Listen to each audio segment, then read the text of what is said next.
chronomics,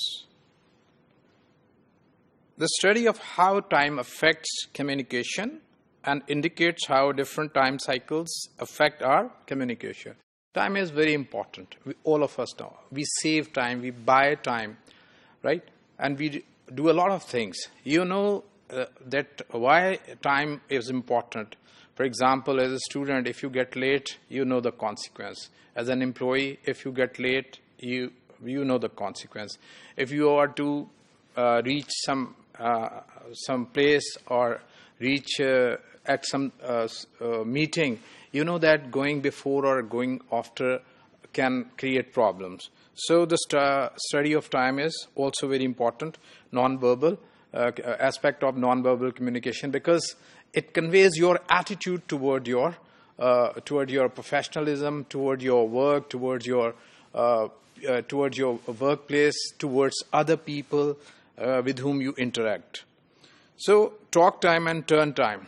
It is generally believed that people, when they are interacting with each other, if they take less time in talking, they are not taken as good communicator. Or if they take too much time, they are again not taken as good communicator, because you need to be in between them.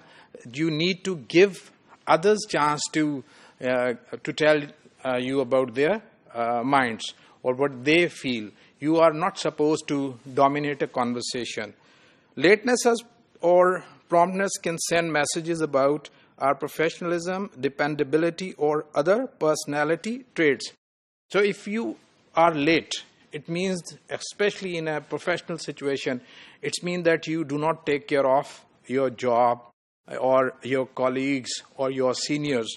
And people will have a sort of dependability on you if you are always on time. Or if you lack this characteristic, people will stop having dependability on you in professional life.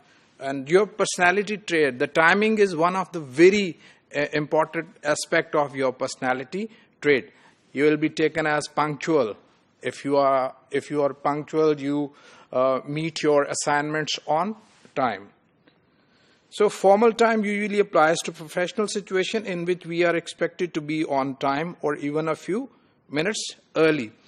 Especially in a professional situation, you need to take care of time. However, this again is a culture specific. In some culture, people think that you need to be on time. In other cultures, people think, especially the culture of the Middle East, people think that you need to be late. However, this concept again varies from your formal professional life to your personal and informal life. Monochronic time system. So we have two types of monochronic and polychronic. For example, monochronic time system means that things are done one at a time, and time is segmented into precise small units. Under this system, time is scheduled, arranged, and managed.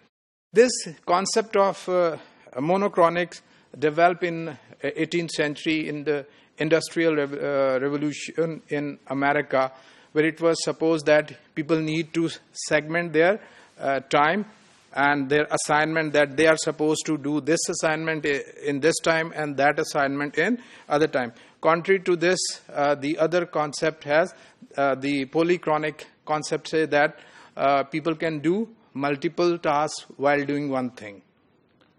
So a polychronic time, as I said, is a system where several things can be done at once, and wider view of time is exhibited, and time is perceived in large fluid section. In monochronic, people are more concerned with privacy and individual ownership. And in polychronic, people are more concerned with community and shared connections. In monochronic, people emphasize prompt time recognition regardless of relationship or circumstances. Whereas in polychronic, people emphasize response based on nature of relationship and circumstances. So another feature is that the monochronic people have strong tendency to build temporary practical relationship, whereas in polychronic people have strong tendency to build lifetime familial relationship. Quality time is an important part of interpersonal relationships. So we've just seen different types of time concepts in two types of cultural contexts in which people consider time as very important thing, and in which people consider relationship more important than time.